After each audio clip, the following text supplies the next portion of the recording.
Welcome to our channel viewers in the biology 10th class. आज हम chapter number 16 man and his environment में जो next topic को discuss करने जा रहे हैं दैट इज सिम्बायोसिस। इससे प्रीवियस लेक्चर में types of interaction in an ecosystem की हेडिंग के अंडर हमने first two types of interaction, predation and competition को डिस्कस किया था। आज के लेक्चर में हम सिम्बायोसिस को डिटेल के साथ डिस्कस करेंगे। So let us start with the definition of symbiosis. In this interaction, members from different species live together for longer or shorter period of time. Symbiosis interaction की एक ऐसी type है जिसमें two different types of species shorter या longer time period के लिए मिलकर रहती हैं।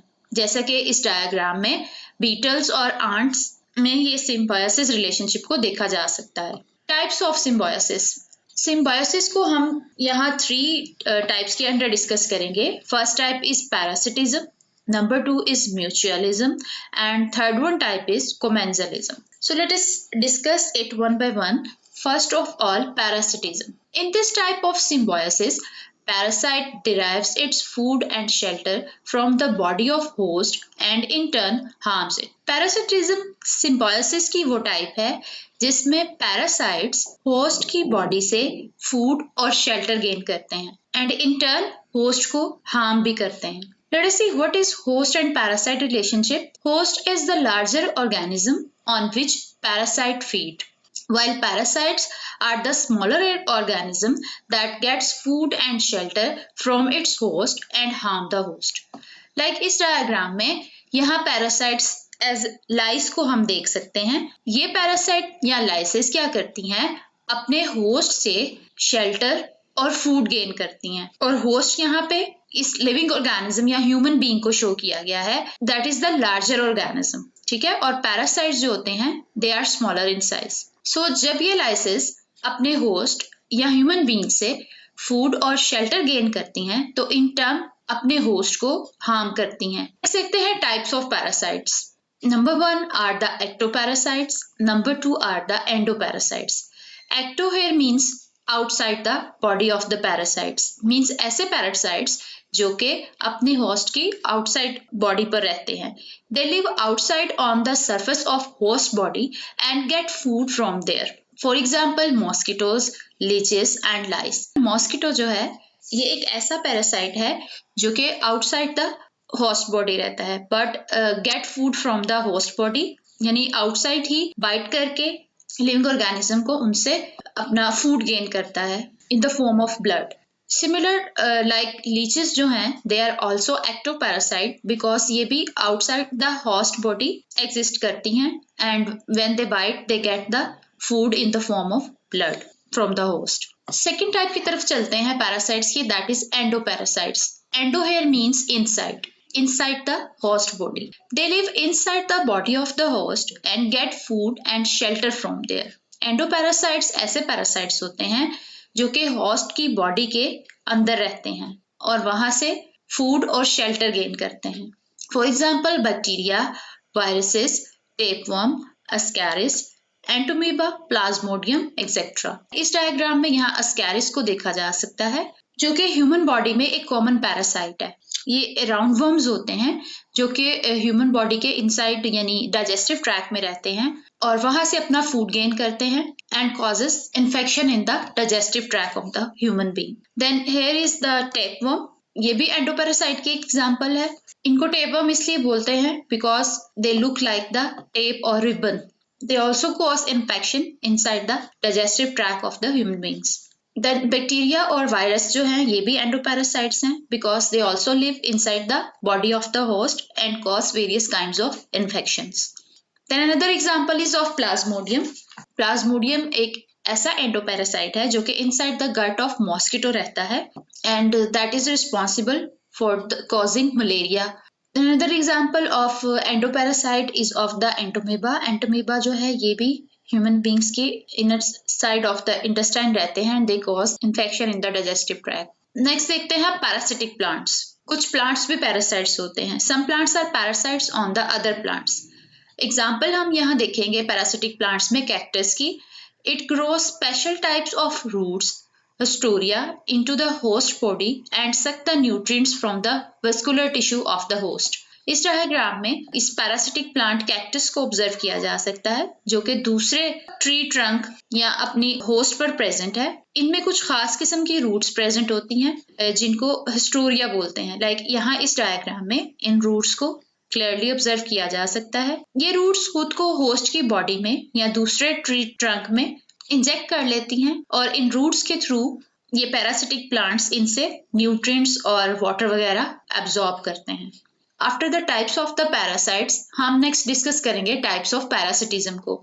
There are two main types of parasitism. Number 1 is the temporary parasitism and number 2 is the permanent parasitism. Temporary parasitism here means the parasite spends most of its life cycle as independent free living organisms.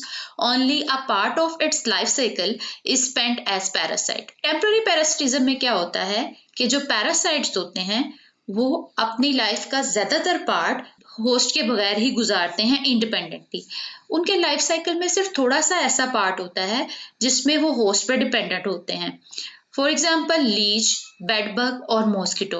Mosquito most of the part of life cycle as a free living रहता है, but dependent अपने host पे just उस time पे होता है जब इसको उससे अपना फूड गेन करना होता है in the form of blood meal. Same is the case with leech and bedbug.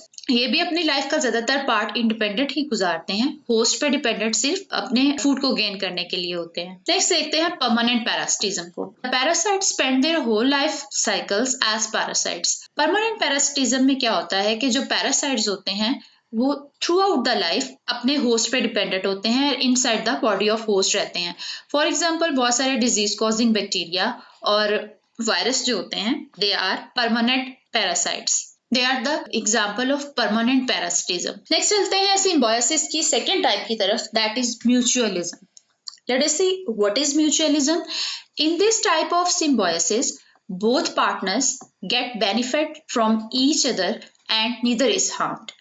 इससे प्रीवियस टाइप पैरासिटिज्म में हमने देखा कि वन मेंबर जो है दैट गेट बेनिफिट, जबकि दूसरा जो है दैट इज हार्म्ड। एक को फायदा होता है जबकि दूसरे को नुकसान होता है। जबकि म्यूचुअलिज्म सिम्बायोसिस की एक ऐसी टाइप है जिसमें दोनों मेंबर्स एक दूसरे से बेनिफिट को गेट करते हैं और किसी को भी हार्म नहीं होता। एग्जाम्पल यहाँ पे हम डिस्कस करेंगे टर्माइट्स की, nitrogen fixing bacteria which are rhizobium and honey guide bird की।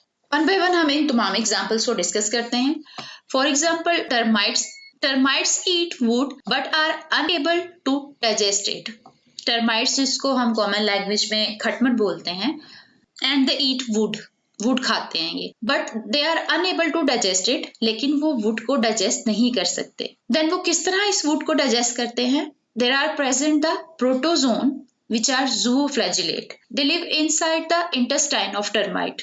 ये टर्माइट की इंटेस्टाइन में प्रेजेंट होते हैं। Cellulase, it secretes this enzyme to digest the cellulose of the wood. In turn, termite provides food and shelter to the protozoans.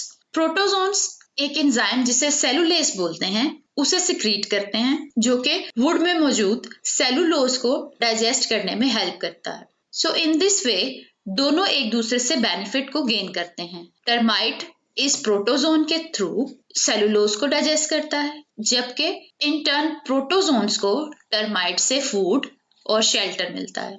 Here in this diagram, the insect termite and protozoan zooflagellate can be observed. This is the protozoan zooflagellate that lives inside the intestine of this termite and help in the digestion of cellulose of the wood.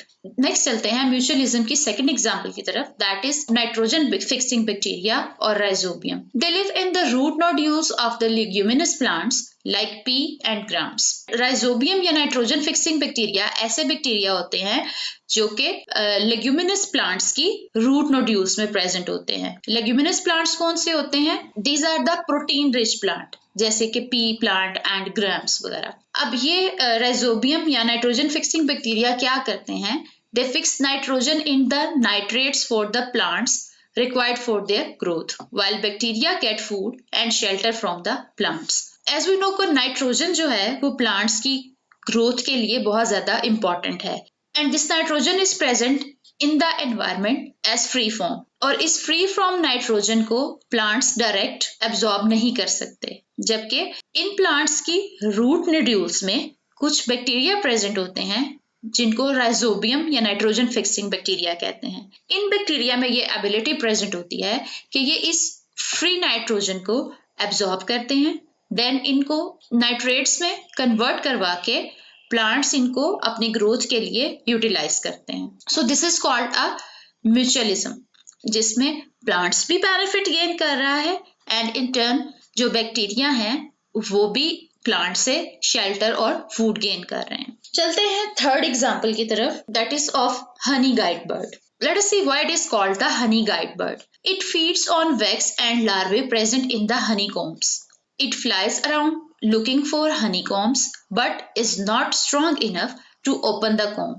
Honey guide bird ऐसे birds होते हैं जो कि हनी बीज के comb में मौजूद wax और लार्वे पे फीड करते हैं, लेकिन ये बर्ड्स इतने स्ट्रॉन्ग नहीं होते कि ये हनी कोम को ओपन कर सकें। लेट अस सी कि वो किस तरह इस हनी कोम को ओपन करते हैं। Badger feeds on the honey, follows the bird and open the honeycomb and both of them eat their foods together. Honey badger जो कि एक मैमल है और ये हनी पे फीड करता है, ये हनी बेजर क्या करता है, इस बर्ड को फॉलो करता है बिकॉज जो ये हनी गाइड बर्ड है इसके लिए हनीकॉम्ब को लोकेट करना आसान होता है। ये हनी गाइड बर्ड हनीकॉम्ब को लोकेट करता है और हनी बेजर इसको फॉलो करता हुआ उस हनीकॉम्ब तक पहुंचता है। देन हनी बेजर उस हनीकॉम्ब को ओपन करता है। देन इन दिस वे दोनों को, हनी गाइड बर्ड को और बेजर को, वहां से खाने के लिए अपनी फूड मिल जाती है। हनी बेजर हनी पे फीड करता है जबकि हनी गाइड बर्ड जो है वो वैक्स और लार्वी को खाता है। This is the mammal that is honey badger जो कि हनी बड़े शौक से खाता है। And this one is the bird honey guide bird जो कि हनीकॉम्ब में मौजूद लार्वी और वैक्स पे फीड करता है। नेक्स्ट चलते हैं थर्ड टाइप ऑफ सिम्बायोसिस की तरफ, that is commensalism. In this type of symbiosis, one partner is benefited while the other is neither benefited nor harmed. Commensalism symbiosis की एक ऐसी टाइप है जिसमें एक पार्टनर तो अपने होस्ट से बेनिफिट गेन करता है जबकि दूसरा पार्टनर जो है उसे ना तो कोई फायदा होता है और ना ही कोई नुकसान होता है। एग्जाम्पल देखते हैं यहाँ, दैट इज ऑफ एपीफाइट्स।